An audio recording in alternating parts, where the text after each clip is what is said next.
नमस्कार, मी अजिंक्य भातंब्रेकर. तुम्ही पाहताय न्यूज 18 लोकमत. शिवसेना नव्या वळणावर या विशेष कार्यक्रमामध्ये आपल्या सगळ्यांचं स्वागत. गेल्या काही दिवसांपासून सतत चर्चा सुरू आहे, ती म्हणजे शिवसेना यूपीएमध्ये सहभागी होणार का या महत्त्वाच्या मुद्द्यावर. याच अनुषंगानं शिवसेनेचे खासदार संजय राऊत यांच्या दिल्लीमध्ये भेटीगाठी सुरू आहेत. आज तर संजय राऊत यांनी राहुल गांधी यांची भेट घेतली, त्यांच्याशी जवळपास अर्धा तास चर्चा सुद्धा केली. या चर्चेनंतर बैठकीनंतर बाहेर येत राहुल गांधींशी जो काही संवाद झाला तो थेट आपण उद्धव ठाकरेंना जाऊन सांगणार आहोत. उद्धव ठाकरेच यूपीएमध्ये सहभागी होणार, शिवसेना का नाही याबाबतचा निर्णय घेतील असं यावेळेला संजय राऊत यांनी स्पष्ट केलंय. पण यावेळेला त्यांनी काही महत्त्वाचे मुद्दे देखील मांडलेले आहेत. या महत्त्वाच्या मुद्द्यांमध्ये यूपीएची एकंदरीतच मोट बांधण्यामध्ये आता संजय राऊत शिवसेना महत्त्वाची भूमिका घेणार आहे का? ममता बॅनर्जी यांची समजूत घालून त्यांना पुन्हा एकदा यूपीएमध्ये आणण्याचे प्रयत्न शिवसेना करणार का? त्यासाठी शिवसेना पुढाकार घेणार आहे का? आणि या सगळ्या राष्ट्रीय राजकारणात आता शिवसेना एका नव्या वळणावर आलेली आहे का? या अनुषंगानं हा आजचा आपला महत्त्वाचा कार्यक्रम. याच महत्त्वाच्या कार्यक्रमाच्या अनुषंगानं आपण काही महत्त्वाच्या मुद्द्यावर चर्चा करणार आहोत.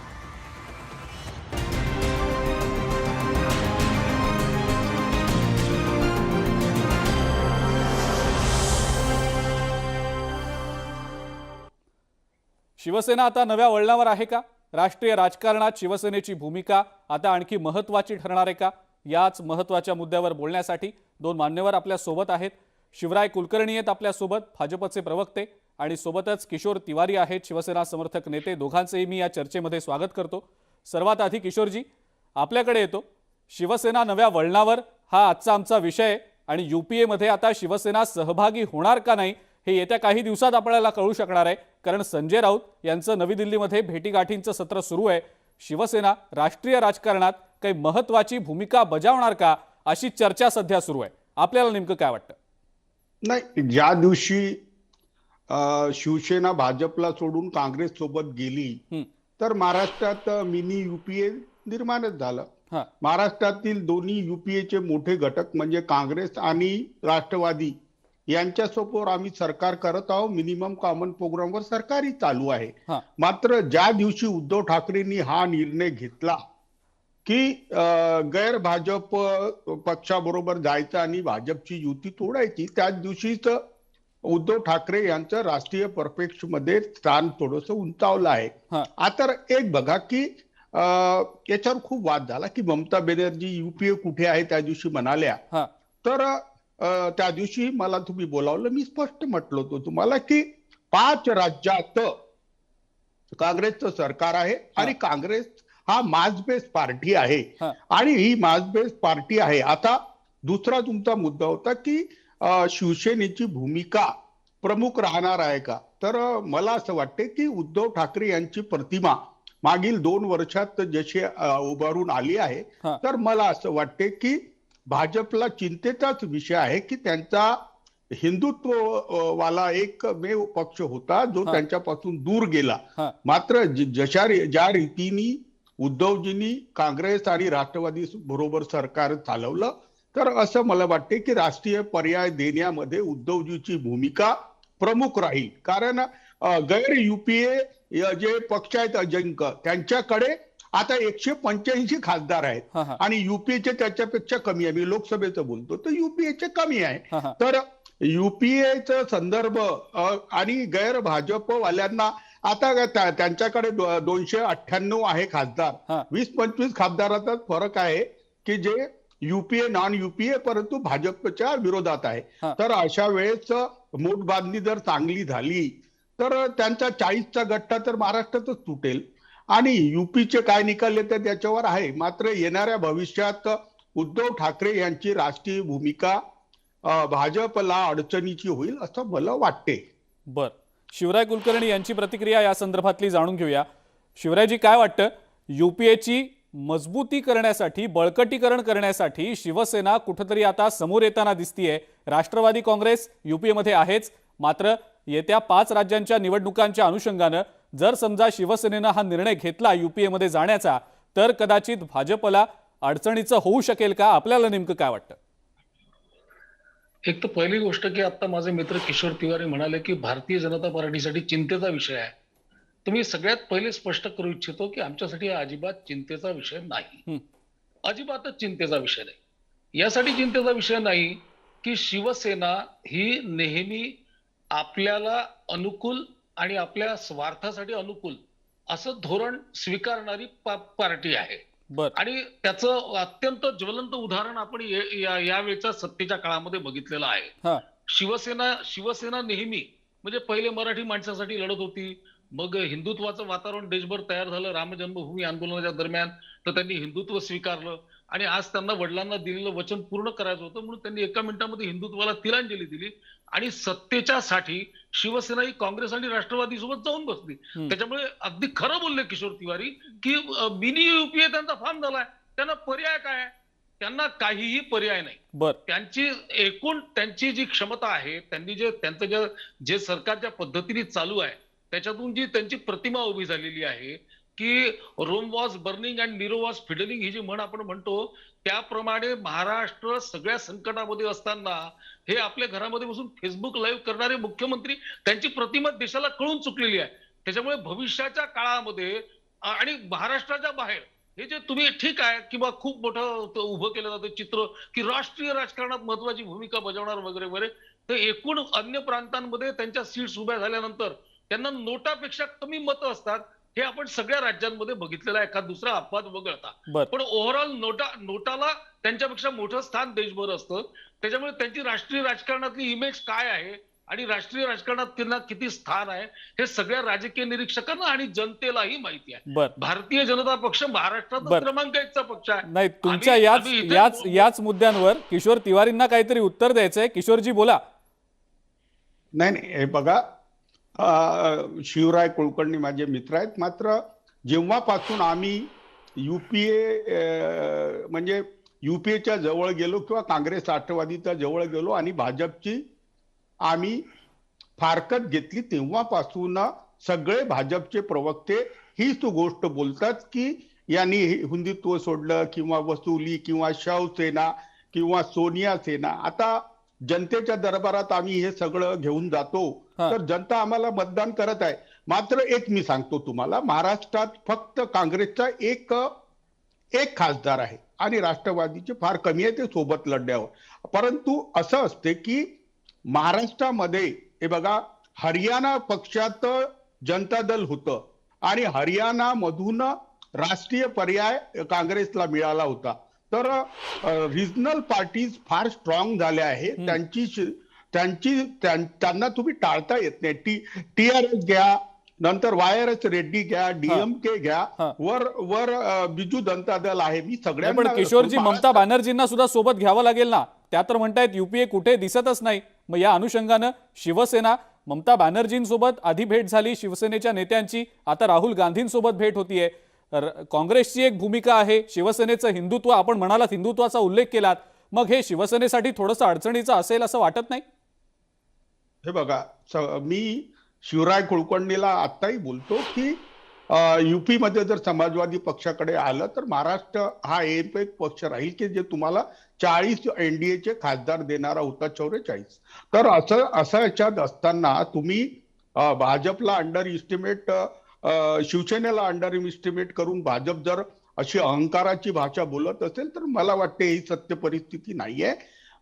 शिवसेना भाजप पासून दूर जाणं याचे लॉंग पर्स्पेक्टिव्ह मध्ये फार परिणाम भाजपला भोगावे लागतील. कारण मी एक तुम्हाला राजकारणाच्या बाहेर जाऊन बोलतो की मी आता मराठवाडा आणि विदर्भात फिरत असताना जो ओबीसी काँग्रेसच्या दूर गेला होता, दलित दूर गेला होता, आदिवासी दूर गेला होता, अल्पसंख्याक दूर गेले होते, ते काँग्रेसच्या फार जवळ आले आहे. तर सत्तेमध्ये कसं होतं की युपीएला 10 वर्ष एनडीएच्या नंतर सत्ता मिळाली, त्याच्यानंतर एनडीएला 10 वर्ष सत्ता दिली. आता लोकांचं जे मूळ मुद्दे होते ना मोदींचे, बेरोजगारी दूर करणार, सबका साथ सबका विकास, तर त्यांची मुद्रा योजना घ्या, त्यांचे. नाही पण किशोरजी, नाही तुम्ही म्हणताय ते एक प्रकारे योग्य, मी मान्य करतो. माझा प्रश्न थेट आहे तुम्हाला. प्रादेशिक पक्षांचा तुम्ही उल्लेख केलात. आगामी लोकसभा निवडणुकीत भाजपला रोखण्यासाठी भाजप विरोधक जे प्रादेशिक पक्ष आहेत त्यांची एकत्रित मोट बांधण्याच्या अनुषंगानं शिवसेना आता राष्ट्रीय राजकारणात पावलं टाकतीये अशी सध्याची तरी परिस्थिती आहे, तसं तुम्हाला वाटतं का? आणि त्या दृष्टीनं युपीएच्या बळकटीकरणात शिवसेनेची भूमिका महत्त्वाची असणार आहे का? त्याबद्दल थेट उत्तर आपल्याकडनं अपेक्षित आहे. बघा, प्रादेशिक पक्षाची मोठ आम्ही बांधू आणि एक फार मोठी साखळी आहे की युपीएचे घटक पक्ष आणि प्रादेशिक पक्ष हे जोपर्यंत म्हणजे नेतृत्वाचा वाद सोडून समोर येत नाही तोपर्यंत भाजपला पर्याय राहत नाही. तर नेतृत्वाचा वाद सोडवण्यामध्ये उद्धवजीची भूमिका फार मोठी राहील आणि शरदजी पवारांची राहील. तर जे सत्य आहे ते शिवराय कुलकर्णींनी कबूल करावं की येणारी निवडणूक त्यांना जड जाणारी आहे, कारण की मोदीजींची इनकम्पल्सी राहील, वरून भाजपचा अहंकारी राहील. ते कसं बोलतात की यांना चिंतेचा विषय आपण नाही. शिवराय कुलकर्णींकडनं याचं उत्तर घेऊया ना. शिवराय कुलकर्णी, सत्य कबूल करावं असं म्हणतायत किशोर तिवारी. भारतीय जनता पार्टीला अजिबात अहंकार नाही. क्रमांक 1. क्रमांक 2, किशोर तिवारीजींनी स्वतःच आता आकडे सांगितले की महाराष्ट्रामध्ये काँग्रेसचा एकच खासदार आहे आणि महाराष्ट्रामध्ये राष्ट्रवादीचे बोटावर मोजण्या एवढे खासदार आहेत. बाकी त्याच्यातला 3 पक्षांमधला खासदारकीच्या बाबतीतला मोठा पक्ष शिवसेना आहे. पण शिवसेनेला हे जे मिळालेलं यश आहे हे युपीएमुळे मिळालेलं नाही. भारतीय जनता पार्टी आणि नरेंद्र मोदी यांच्या नेतृत्वातच ते यश मिळालेलं आहे. त्याच्यामुळे शिवसेनेचं देखील, शिवसेनेची म्हैस अजूनही पाण्यात आहे. त्याच्यामुळे ती पाण्यातून बाहेर निघाल्यावर कळेल की म्हैस आहे की हेला आहे. त्याच्यामुळे त्याच्या आधारावर हे परसेप्शन मानणं चुकीचं आहे. भारतीय जनता पार्टीची युती तुटल्यानंतर आणि भारतीय जनता पार्टीची साथ सोडल्यानंतर जनतेच्या समोर जेव्हा शिवसेना जाईल तेव्हा शिवसेनेच्या हे लक्षात येईल.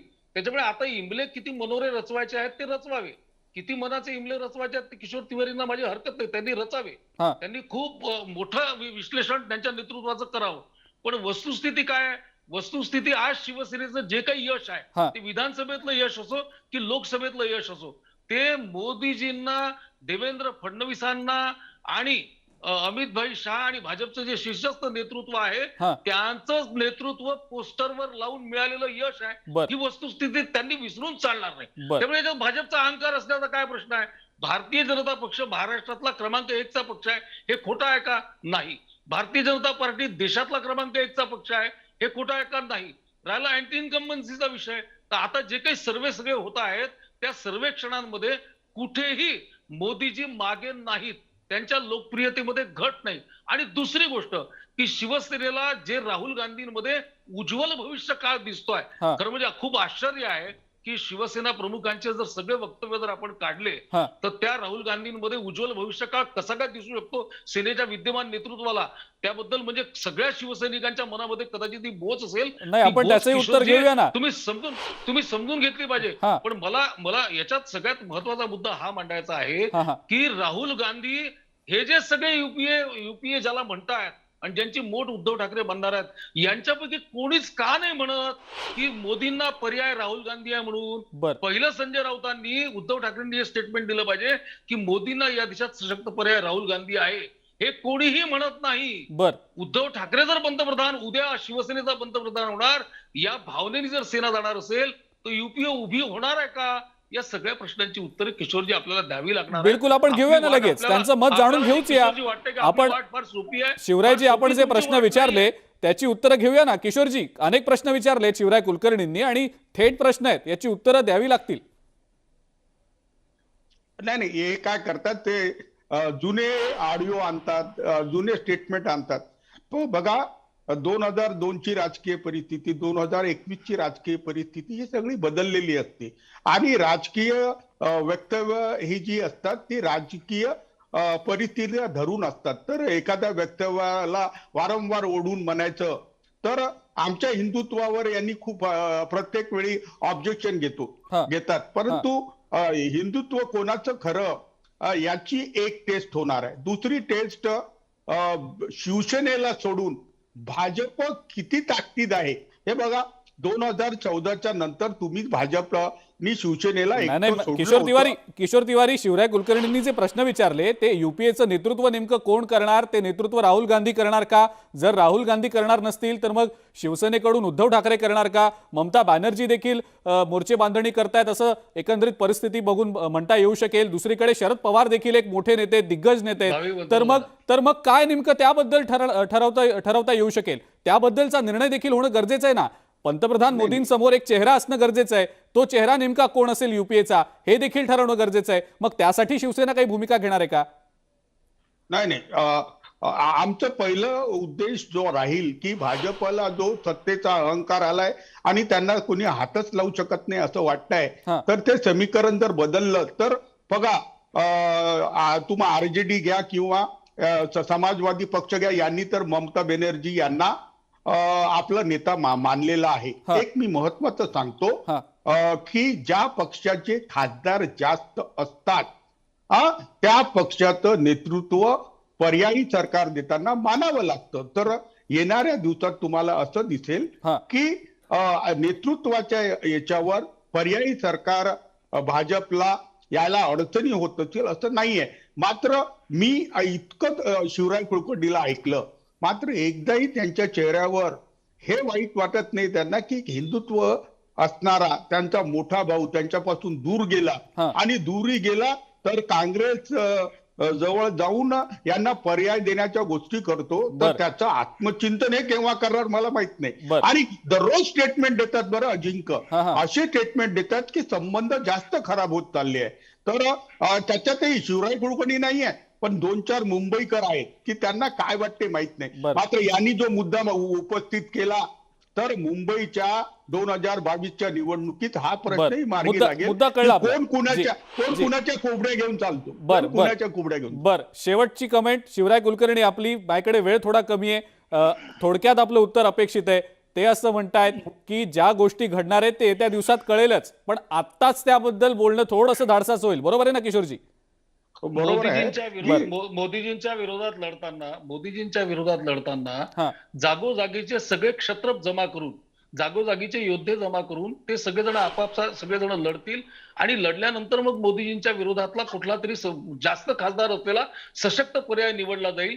यावरूनच युपीए किती स्ट्रॉंग होत आहे हे लोकांच्या लक्षात येतं. आजही नेता नाही आहे. असं आहे की शिवसेना शरद पवारांपेक्षा राहुल गांधी मोठे हे कधीही म्हणू शकत नाही महाराष्ट्रामध्ये. त्यांनी म्हणून दाखवावं. शरद पवारांनाच भावी पंतप्रधान त्यांना ठेवावं लागणार आहे.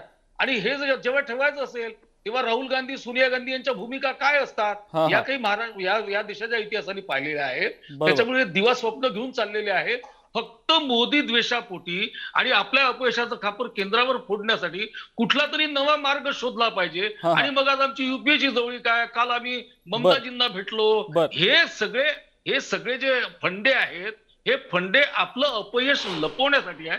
मला असं वाटतं की त्यांनी पहिले आपलं मुख्यमंत्री पद, आपल्याकडे राज्याचं नेतृत्व आलेलं आहे, मुद्दा कळला आपला शिवरायजी, मुद्दा कळला, सक्षमपणे वठवलं पाहिजे. बर, एकीकडे भाजपकडनं टीका होतीये या सगळ्या मुद्द्यावरनं, शिवसेनेवर खास करून, आणि महाविकास आघाडीचा जो पर्याय आलेला आहे राज्यामध्ये, सरकार बनलेलं आहे महाविकास आघाडीचं, तोच फॉर्म्युला कदाचित केंद्रात राबवण्याचा प्रयत्न शिवसेनेतर्फे होतोय का? तर याचं उत्तर येत्या काही दिवसात आपल्याला मिळू शकेल. शिवराय कुलकर्णी आणि किशोर तिवारी, आपल्या दोघांचेही आभार, आपण या चर्चेमध्ये सहभागी झालात त्याबद्दल.